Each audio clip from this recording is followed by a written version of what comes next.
اگه شما کسی هستید که میخواید یک کسب و کار جدید راه اندازی کنید یا دنبال یه سری راهکارها برای رشد و بهتر کردن کسب و کار فعلیتون هستید، این ویدیو برای شماست.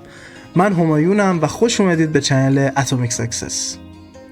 شروع یک کسب و کار به خودی خود یک کار نسبتاً سخت و پیچیده است، مخصوصاً موقع شروع که شما باید تمام تلاشتون رو بکنید که تقریباً همه چیز به خوبی پیش بره، درست مثل چرخدنده‌های 1 ساعت. اما اینم باید بگم که زمانی که به قول معروف روی غلطک بیفتید، ادامه مسیر براتون خیلی آسان‌تر میشه. خب حالا چه نکاتی هستن که میتونن به شما توی راه اندازی کسب و کار جدیدتون کمک کنن؟ مورد اول، بیشتر از زمانی که نیازه وقت بذارید. یکی از اصلی ترین و مهمترین رازهای موفقیت هر بیزینسی همین مورده. اگه شما میخواید که توی کسب و کارتون و توی اون حوزه‌ای که دارید توش کار میکنید موفق باشید، باید زمان زیادی رو برای کارتون بذارید. این زمان رو هم باید به تحقیق و بررسی، ارتباط برقرار کردن با مشتری‌ها، آنالیز باقی رقبا و خیلی کارهای دیگه اختصاص بدید. خیلی از افراد واقعاً شهامت چنین فداکاری رو ندارن که برای مثال از خوابشون بزنن و به کسب و کارشون برسن. ولی اگه شما دنبال این هستید که یک کسب و کار موفق داشته باشید، باید این فداکاری رو انجام بدید و مطمئن باشید که در آخر اگر درست از این زمان استفاده کنید، ارزشش رو داره. مورد دوم، یه چک لیست داشته باشید.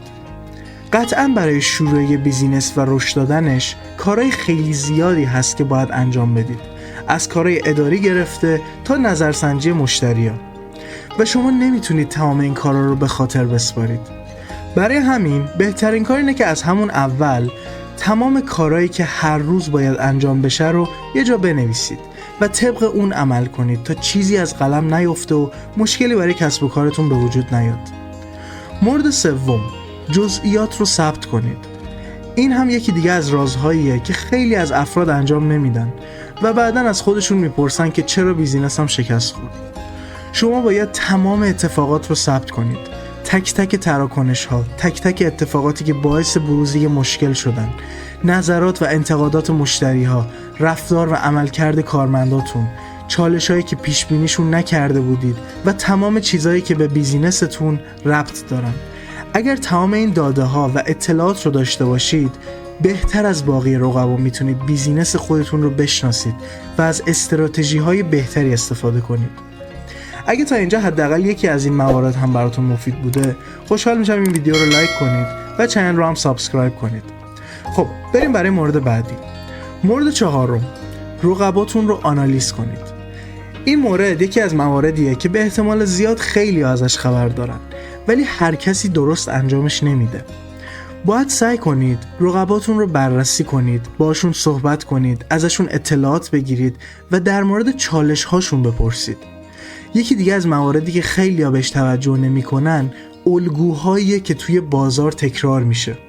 برای مثال یه فصل خاصی از سال فروش میره بالا و یه فصل دیگه فروش میاد پایین، یا جنسی که میفروشید توی بخشی از سال کمیاب میشه.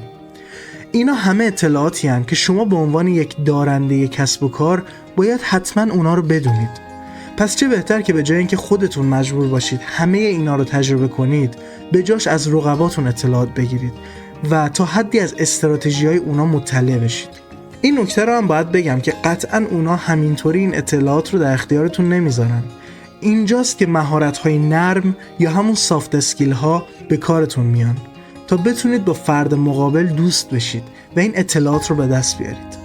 مورد پنجم، ریسک ها و مزیت ها رو ارزیابی کنید. توی هر بیزینسی به هر حال همیشه یک سری ریسک ها هستن که اون بیزینس رو تهدید میکنن.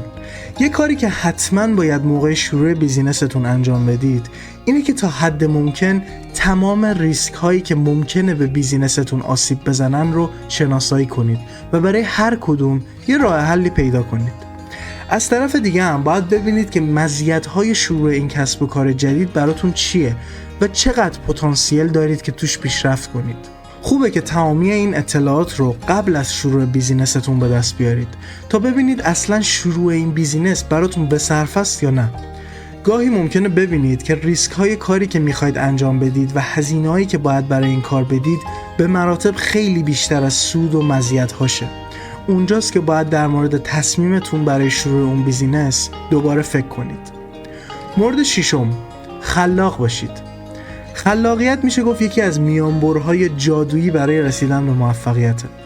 همه مردم عاشق دیدن چیزهای جدیدن و اگه شما بتونید خلاقیت و ایده‌های جدید رو وارد کسب و کارتون کنید، مطمئن باشید مسیر موفقیت و رسیدن به آرزوهاتون رو خیلی سریعتر پیش میرید. برای همین همیشه باید مطالعه کنید، در مورد بیزینس‌های دیگه بخونید، تاریخچه حوزه خودتون رو بررسی کنید و هر کاری نیازه انجام بدید تا بتونید یه کار متفاوت نسبت به رقباتون انجام بدید. و اون موقع است که توجه همه به شما جلب میشه و روز به روز کسب و کارتون رونق بیشتری پیدا میکنه. و مورد آخر، مورد هفتم، متمرکز و صبور باشید. فقط به این دلیل که کسب و کار خودتون رو شروع کردید صرفاً به این معنی نیست که از همون روز اول یا حتی ماه اول فروش خوبی دارید و کسب درآمد میکنید. زمان میبره تا مردم شما رو بشناسن، با خودتون و کسب و کارتون ارتباط برقرار کنن و تبدیل به مشتریای ثابت شما بشن. این پروسه میتونه پروسه بسیار زمانبری باشه، طوری که شاید نیاز به 2 تا 5 سال داشته باشید تا به خوبی شناخته بشید و تازه برسید به اونجایی که میخواستید. برای همین توی این مدت باید حواستون باشه که روی کسب و کارتون و حوزه خودتون متمرکز بمونید و از این شاخه به اون شاخه نکنید. باید صبور باشید، تجربه به دست بیارید، با چالش‌های مختلف روبرو بشید و اونها رو حل کنید تا بتونید به اون موقعیتی که توی ذهنتونه برسید. ممنونم که تا اینجا این ویدیو همراه هم بودید. اگر از این ویدیو خوشتون اومد خوشحال میشم این ویدیو رو لایک کنید و کانال رو هم سابسکرایب کنید تا ویدیوی بعدی رو از دست ندید. دوستتون دارم و تا ویدیوی بعدی، خدا نگهدار.